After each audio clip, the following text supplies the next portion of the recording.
Now, Wave 31 Storm Tracker Chief Meteorologist Jeff Castle with 31 Triple Doppler. Well, honestly, for August, it's felt pretty nice. I think these little showers here and there have really helped it keep it not awful outside. They've kept the temperatures in check. Heading into the weekend, we're going to lower the rain activity, but we're going to raise the temperatures. Oh, so, lovely. Yes, so, still a lot of summertime left, and we're going to be reminded of that this weekend. Let's get right into it, talking about your Saturday and Sunday ahead. And we'll be sweating it out a little bit. Mid-90s for your highs. That's actually a little bit above our average for this time of year. But again, the rain activity limited. Isolated showers possible Saturday. That chance on Sunday even lower, and there's good opportunity. Much, if not all of the area may make it through Sunday on a dry note. So positive if you have outdoor plans, you don't want it to rain, you should be in luck. But again, the downside is that we are going to crank the temperatures back up as well. Humidity is going to remain as bad as it has been in the last few days also. So as the temperatures go up, the heat index, that will start being a factor again. Now, we're not necessarily anticipating that it will be necessary into alert range, which would be 105 or higher, but we won't be too far off. 101 Friday, Saturday, up to 102 on Sunday, and Monday, Tuesday may be the worst of it, around 103 for those feels-like numbers by the beginning of next week. So just a reminder, use some caution, don't overexert yourself, and stay hydrated if you are out there and you are sweating a lot. You need to replenish that moisture that your body is losing.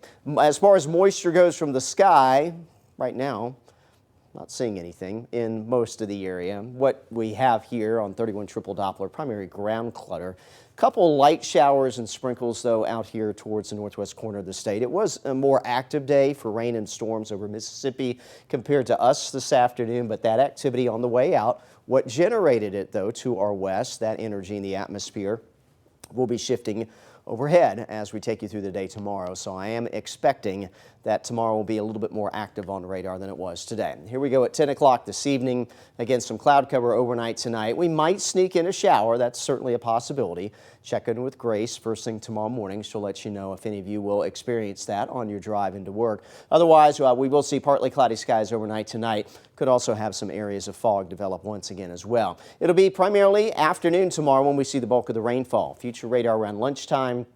Really starting to show those showers beginning to blossom across the area, and they will be in scattered fashion tomorrow afternoon. Not everyone's going to see rainfall, but just grab an umbrella as you head out first thing in the morning just to be prepared for that. And a lot of this afternoon heat driven, so if you have Friday evening plans by 8, 9 o'clock tomorrow night, should see most of this rain on the way out. We head into your Saturday morning on a dry note. And then Saturday afternoon, less shower activity. You did see a couple spots where we pick up a shower or two, but certainly looks like rain coverage will be very limited for the weekend. Let's get you caught up on Tropical Storm Erin. It's almost a hurricane. This is as of the 10 p.m. update from the National Hurricane Center. 70-mile-per-hour sustained winds, 74.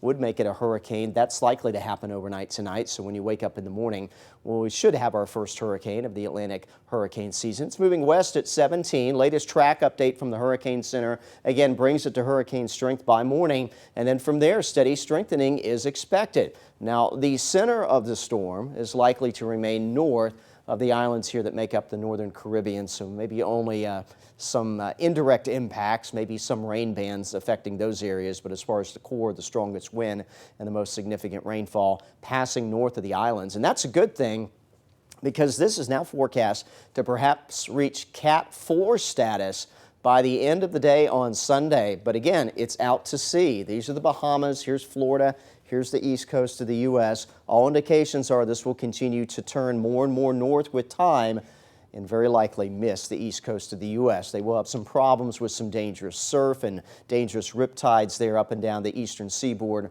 But as far as direct impacts from Erin, those should remain well out to sea. National Hurricane Center also watching this area of disturbed weather in the southwest Gulf. They've upped the chance that this could develop before it moves inland over Mexico or South Texas tomorrow, but that window of opportunity is very, very short, so we'll see if that can get any better organized than it is right now in the next 12 to 24 hours. Otherwise, overnight tonight for us, just warm, muggy, low and mid-70s. Tomorrow we'll heat things up, low 80s at 9, around 90 by 1 in the afternoon, and expect to be into the lower 90s for your highs tomorrow. Again, our best chance for a shower or a thunderstorm will be during the afternoon hours. These are our expected highs: 93 for Huntsville, Decatur, and Muscle Shoals, 88 in Scottsboro, and right around the 90-degree mark in Fort Payne. Here's your Way 31 Storm Tracker 10-day forecast. Your rain chance tomorrow 30%, 20% Saturday. It's down to 10% on Sunday. Again, the flip side of the lower rain chances, higher temperatures. We climb into the mid-90s this weekend and probably will stay there for at least the first couple of days of next week.